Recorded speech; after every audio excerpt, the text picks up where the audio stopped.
got what should be a pretty quick fix today.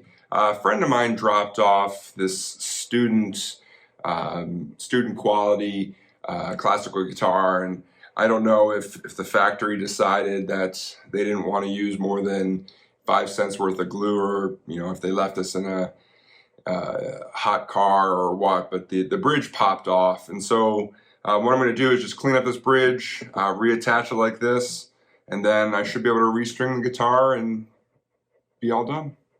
The first thing I'm going to do is just sand lightly the bottom of this bridge, try and get some of this glue off.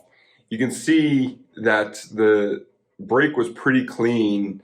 Very little wood actually came off the guitar top, and so I'll sand the bottom of this.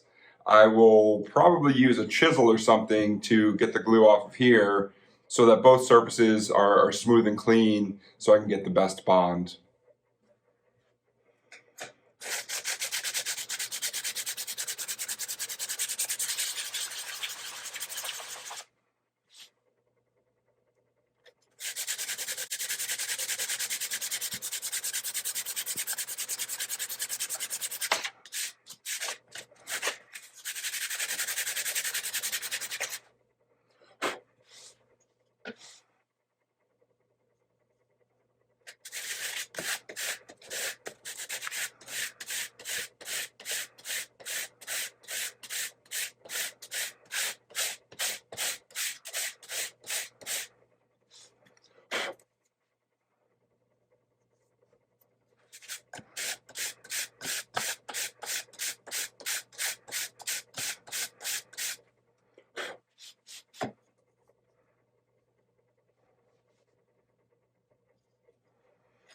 So there you go.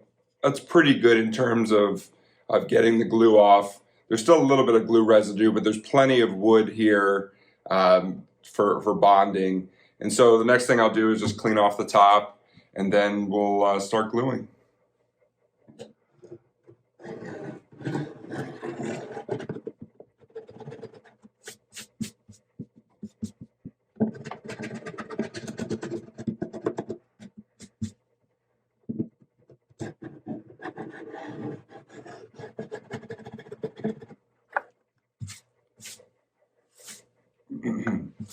The more I look at this, what I think might have happened was they glued the bridge down on top of the finish, and the finish gave way.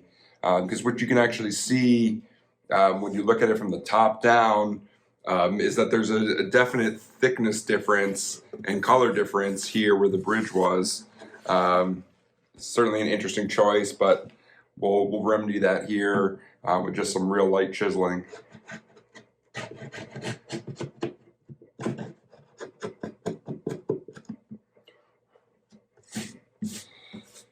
And I'm not trying to take off any wood here. It's really just whatever this plastic polyester finish is, just to slightly bring that up. You obviously don't want to start gouging in, taking out chunks of wood, because that'll just leave an air gap between the bridge and the guitar body.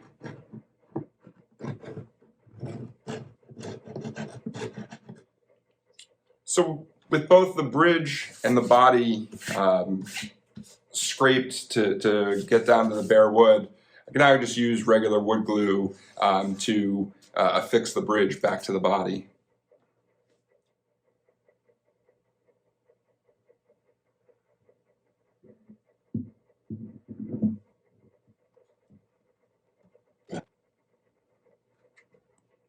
And right away, once I push down, the bare wood surfaces and the glue actually makes it feel like the bridge would stay in place, even without any clamping. But I have some of these clamps, very cheap. They're 8-inch throat from Harbor Freight, and so I'll just put them through the sound hole to just put a little bit of downward pressure on the bridge to make sure it doesn't move around or leave any air gaps.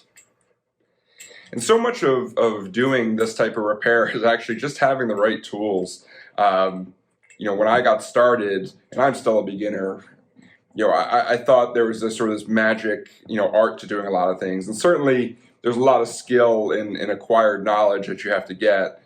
But then when it comes down to something like this, it's literally, you know, a couple dollar clamp is all you need to, you know, be able to reach inside the sound hole and, you know, clamp something in place. And so I've already started to catch here, seeing a little bit more glue squeeze out. So that, you know, that itself is just enough pressure. We don't need to, you know, ratchet it down, you know, something ridiculous. So I'll just do this for the other side, then clean up the glue squeeze out, let it sit for a few hours, and then we'll restring it and see how it sounds.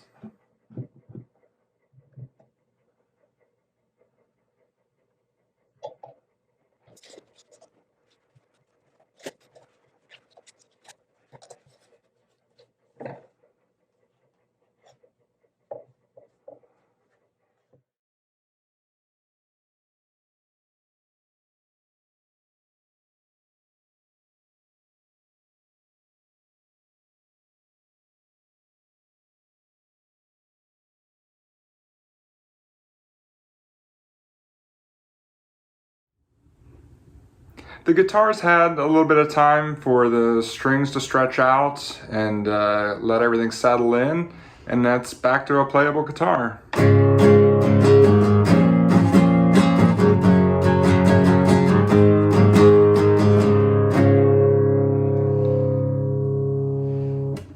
Cost me $10 for the strings, probably less than 5 cents worth of glue, and that's all it took to repair this guitar. I'm going to send it off to a new home, a charity of some kind or a school, and that's it. So thanks for watching.